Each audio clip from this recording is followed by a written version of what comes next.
Assalamualaikum warahmatullahi wabarakatuh. Bismillahirrahmanirrahim.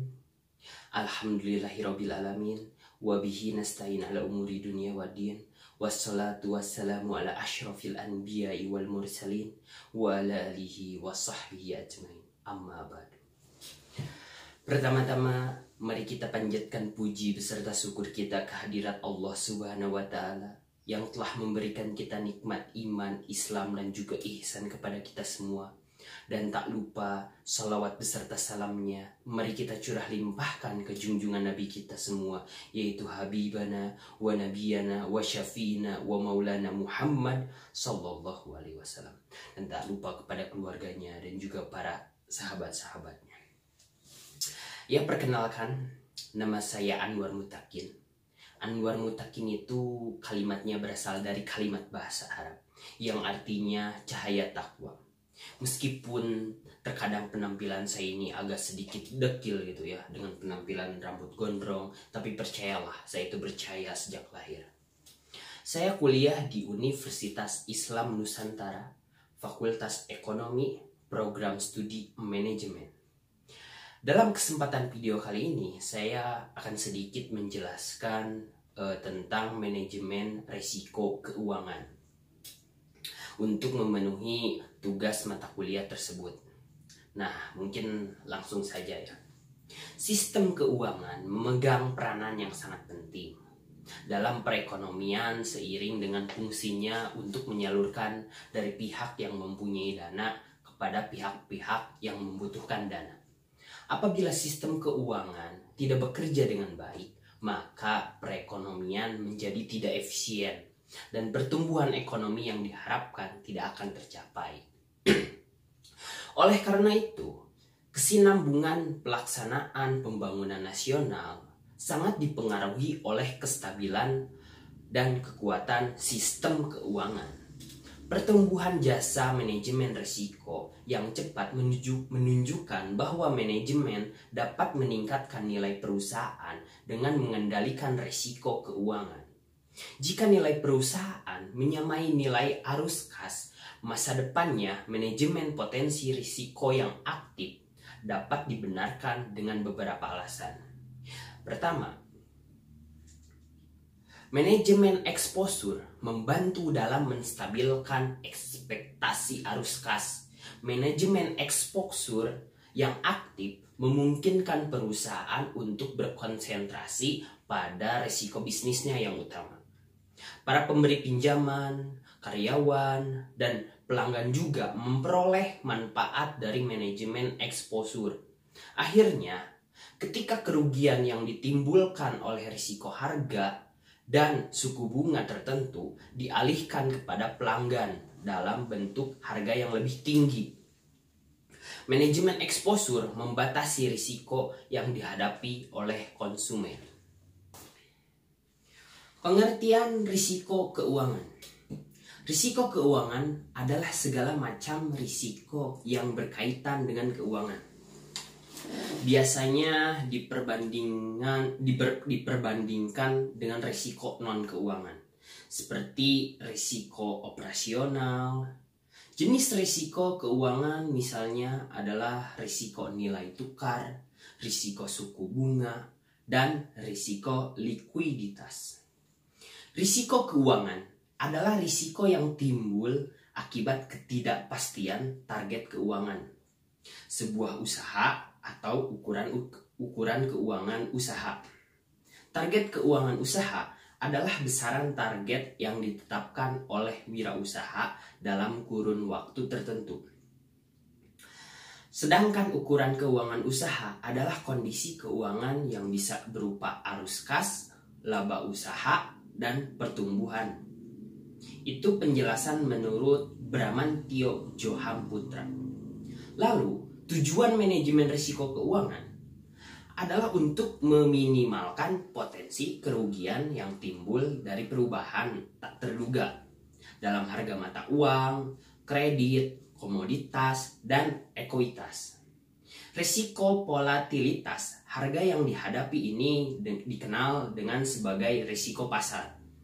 Pelaku pasar cenderung tidak berani mengambil risiko.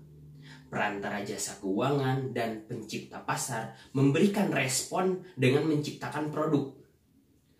Menciptakan produk keuangan yang memungkinkan seorang pelaku pasar untuk mengalihkan resiko perubahan harga tak terduga kepada orang lain, yaitu pihak lawan. Lalu risiko pasar. Risiko pasar terdapat dalam berbagai bentuk risiko-risiko lainnya, yaitu seperti risiko likuiditas. Risiko likuiditas timbul karena tidak semua produk manajemen risiko keuangan dapat diperdagangkan secara bebas. Pasar yang sangat tidak liquid ini, misalnya real estate, dan saham dengan kapasitas kecil. Lalu diskontinuitas pasar, itu mengacu pada risiko bahwa pasar tidak selalu menimbulkan perubahan harga secara bertahan. Kejatuhan pasar saham pada tahun 2000 merupakan suatu contoh kasusnya. Lalu risiko kredit merupakan kemungkinan bahwa pihak lawan dalam kontrak manajemen risiko tidak dapat memenuhi kewajibannya. Sebagai contoh, pihak lawan yang menyepakati penukaran euro Prancis menjadi dolar Kanada mungkin gagal untuk menyerahkan euro pada tanggal yang dijanjikan. Lalu risiko regulasi adalah risiko yang timbul karena pihak otomatis publik melarang penggunaan suatu produk keuangan untuk tujuan tertentu. Sebagai contoh, Bursa Efek Kuala Lumpur tidak mengizinkan penggunaan short sales sebagai alat lindung nilai terhadap penurunan harga ekuitas. Lalu risiko pajak merupakan risiko bahwa transaksi lindung nilai tidak dapat memperoleh perlakuan kerugian pada valuta asing sebagai keuntungan modal ketika laba disukai. Lalu risiko akuntansi adalah peluang bahwa transaksi lindung nilai terhadap komitmen pembelian diperlakukan sebagai laba lain-lain dan bukan sebagai pengurang biaya pembelian. Pentingnya manajemen risiko keuangan yaitu pertumbuhan jasa manajemen risiko yang cepat menunjukkan bahwa manajemen dapat meningkatkan nilai perusahaan dengan mengendalikan risiko keuangan. Lalu, adanya harapan yang besar dari investor, pihak-pihak berkepentingan lainnya, agar manajer keuangan mampu mengidentifikasikan dan mengelola risiko pasar yang dihadapi secara aktif. Jika nilai perusahaan menyamai nilai kini arus kas masa depannya, manajemen potensial menyamai nilai kini arus kas masa depannya, manajemen potensial risiko yang aktif dapat dibenarkan dengan beberapa alasan. Yang pertama, yaitu manajemen exposure membantu dalam menstabilkan ekspektasi arus kas perusahaan. Aliran arus kas yang stabil dapat meminimalkan kas perusahaan. Aliran arus kas yang stabil dapat meminimalkan kejutan laba, sehingga meningkatkan nilai ekspektasi arus kas. Laba yang stabil juga mengurangi kemungkinan risiko gagal bayar dan kebangkrutan, atau risiko bahwa laba mungkin tidak dapat menutupi pembayaran jasa utang kontraktual. Yang kedua, manajemen exposure yang aktif memungkinkan perusahaan untuk berkonsentrasi pada risiko bisnisnya yang utama. Dengan demikian, suatu perusahaan manufaktur dapat melakukan lindung nilai risiko suku bunga dan mata uang serta berkonsentrasi pada produksi dan pemasaran. Yang ketiga, para pemberi pinjaman, karyawan, dan pelanggan juga memperoleh manfaat dari manajemen exposure.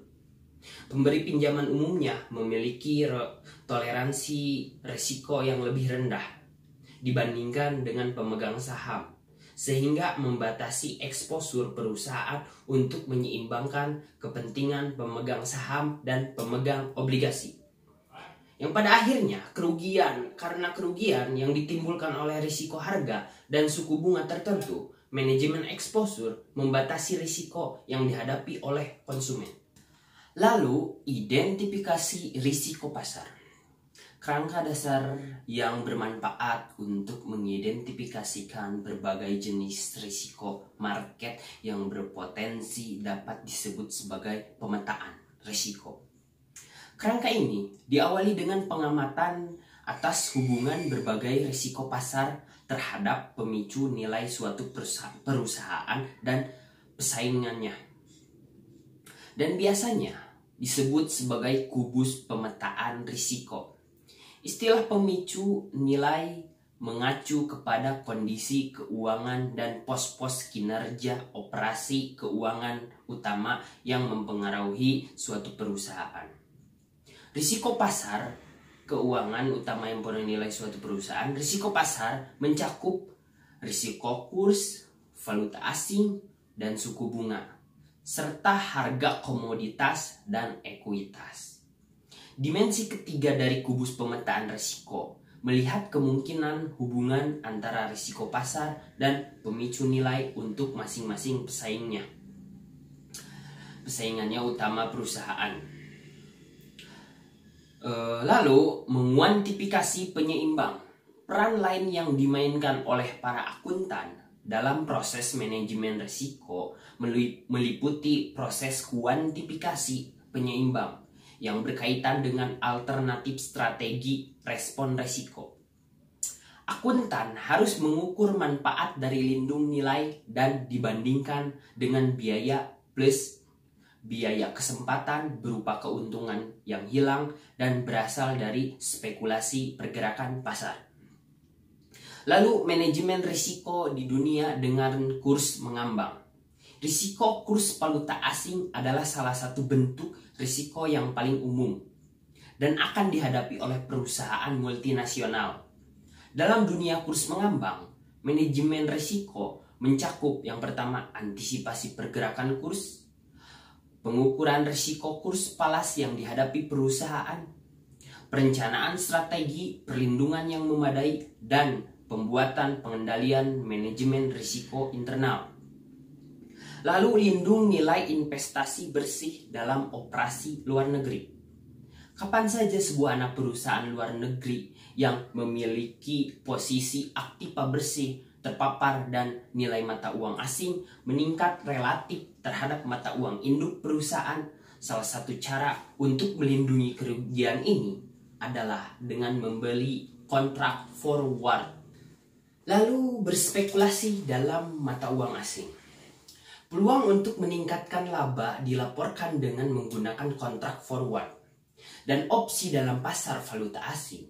Kontrak forward yang dibeli untuk spekulasi pada awalnya dicatat sebesar kurs spot yang terbaik yang berlaku jika kontrak telah jatuh tempo. Keuntungan dan kerugian translasi yang diakui sebelum penyelesaian bergantung pada kurs forward dan kurs yang tersedia untuk periode kontrak yang tersisa. Kesulitan dalam pengukuran nilai wajar dan perubahan dalam nilai instrumen lindung nilai terjadi apabila derivatif keuangan tidak diperdagangkan secara aktif. Sebagai contoh pengukuran keuntungan atau kerugian yang berkaitan dengan kontrak, opsi akan bergantung pada apakah opsi tersebut diperdagangkan pada suatu bursa efek utama. Penilaian opsi dapat dengan mudah dilakukan jika opsi dicatat pada sebuah bursa efek utama. Nah, mungkin sebagai kesimpulan, resiko keuangan adalah segala macam resiko yang berkaitan dengan keuangan. Biasanya diperbandingkan dengan resiko non-keuangan, seperti risiko operasional.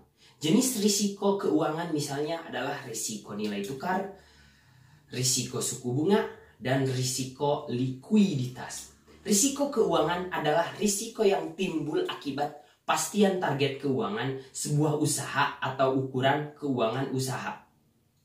Tujuan utama manajemen risiko keuangan adalah untuk meminimalkan potensi kerugian yang timbul dari perubahan tak terduga dalam harga mata uang, kredit, komoditas, dan ekuitas.